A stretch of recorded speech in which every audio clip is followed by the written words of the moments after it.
जय योगेश्वर। मैं रीना कुमारी सिंह संत तुलसीदास की कथा का आगे का क्रमशः बोलने जा रही हूँ। इसके पश्चात तुलसीदास गृह त्याग कर गंगा तट पर पर्णकुटी बनाकर रहने लगे। वे चित्त एकाग्र कर अपना जीवन विकास करने लगे। उन्होंने आम का एक बीज बोए थे। नित्य शौच से आने के बाद वे उसे सींचते थे। यह उनका नियम बन गया था। 12 वर्ष के बाद वह बीज एक सुंदर सघन वृक्ष के रूप में तैयार हो गया। चित्त एकाग्रता, प्रभु भक्ति और भगवत निष्ठा से तुलसीदास भी वृक्ष के समान पुष्पित, सुगंधित और तेजस्वी बन गए। एक दिन वे उस वृक्ष को पानी पिला रहे थे, तभी उसमें से एक पिशाच प्रकट हुआ और कहा कि तुम्हारी एक निष्ठा से मैं प्रसन्न हूँ, बोलो तुझे क्या दूँ। तुलसीदास बोले कि मैं जो चाहता हूँ वह तुम्हारे पास नहीं है, तो तू बता तो सही कि तुझे क्या चाहिए। पिशाच ने कहा। तुलसीदास बोले, मुझे राम चाहिए, मुझे राम का दर्शन करना है, तुम मुझे राम से मिला सकते हो।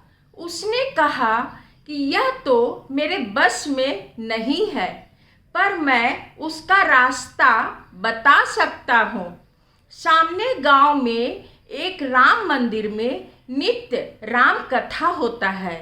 वहाँ नित्य एक वृद्ध कथा सुनने सबसे पहले आता है और सबसे पीछे जाता है।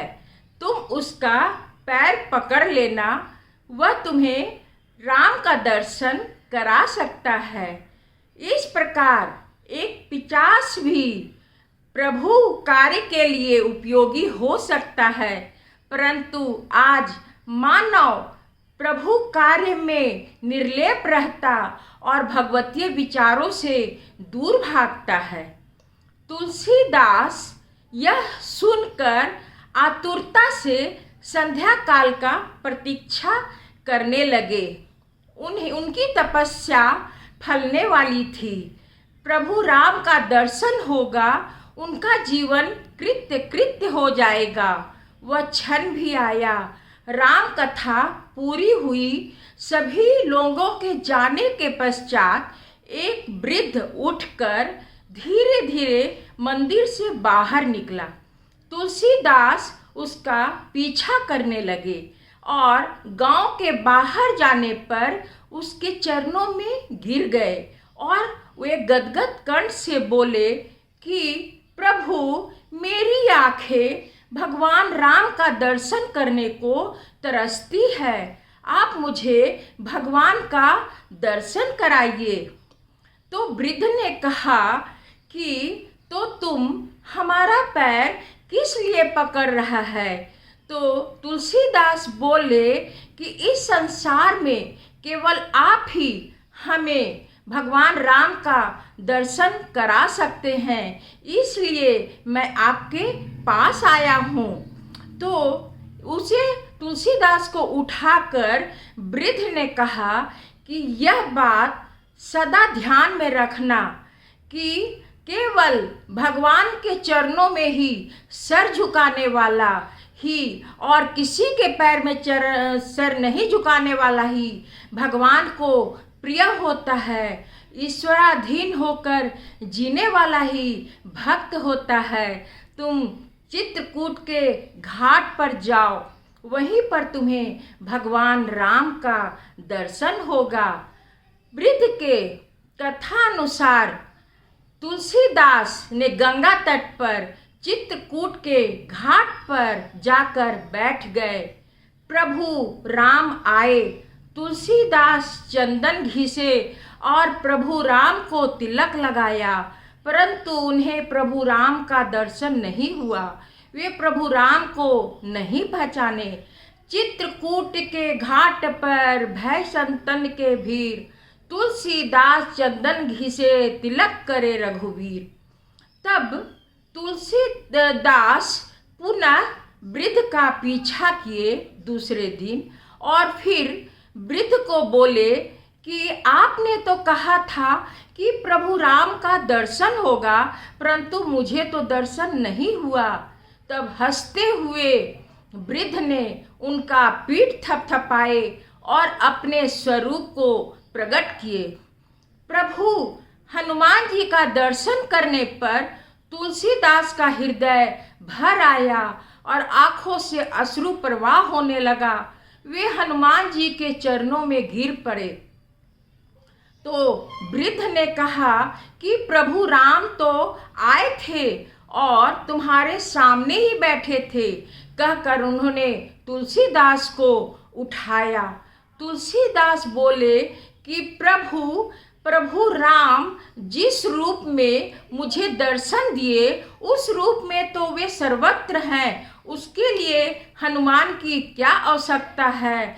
मैं जिस रूप में देखना चाहता हूँ, उस रूप में मुझे उनका दर्शन चाहिए। तब वृद्ध ने कहा, हनुमान जी के रूप में वृद्ध ने कहा कि तुम दूसरा वाल्मीकि होगा और तुम्हें प्रभु राम के दर्शन अवश्य होंगे। इस प्रकार कहकर हनुमान वृद्ध के रूप में वापस चले गए।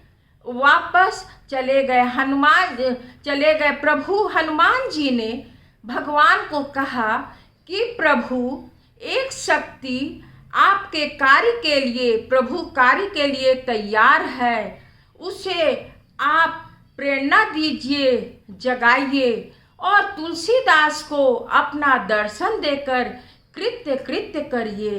पूर्णिमा की चांदनी में भगवान श्री राम ने तुलसीदास को दर्शन देकर कृत्य किए। भगवान श्री राम ने तुलसीदास को कहे कि तुलसीदास, तुम्हारी बुद्धि प्रखर है, तुम उसे भक्ति में रंग कर और भक्ति को पांडित्य युक्त कर और अपना शेष जीवन मेरे कार्य में बिता। प्रभु के आदेश को शिरोधार्य कर तुलसीदास ने अपना संपूर्ण वैभव प्रभु कार्य में लगा दिया। जगत के जितने सैकड़ों लोग अपने जटिल प्रश्नों का उत्तर के लिए तुलसीदास के पास जाते, उसका मार्गदर्शन पाते, जीवन दर्शन पाते और वे राम के विमुख लोगों को राम उन्मुख करते। राम के चरित्र को वे सरल भाषा में, लोक भाषा में गाकर लोगों को सुनाते थे और समझाते थे। वे सरल प्राकृतिक भाषा में राम का चरित्र, रामचरित मानस लिखा। संवत 1631 करऊ धरु क्रमशः। यदि यह कथा अच्छी लग रही हो तो लाइक और सब्सक्राइब अवश्य कीजिए।